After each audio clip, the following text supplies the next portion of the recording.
சிறு குறு நிறுவனங்களின் பணப்பட்டுவாடா தாமத புகாருக்கு விரைவில் தீர்வு காணப்படும் என குடியரசுத் தலைவர் திரௌபதி முர்மு தெரிவித்துள்ளார்.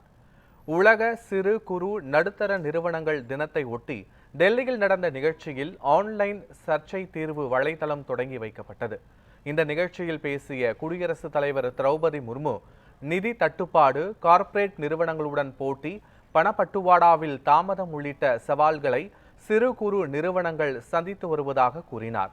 மத்திய அரசின் முயற்சிகளால் பதிவு செய்யப்பட்ட சிறு குறு நிறுவனங்கள் எண்ணிக்கை அதிகரித்துள்ளதாக கூறிய அவர், பொருட்கள் வாங்குவோருக்கும் சிறு குறு நிறுவனங்களுக்கும் இடையிலான பணப்பட்டுவாடா தாமதம் குறித்த சர்ச்சைகளுக்கு இப்போது தொடங்கப்பட்டுள்ள வலைதளம் மூலம் விரைந்து தீர்வு காணப்படும் என்றும் அவர் கூறியுள்ளார்.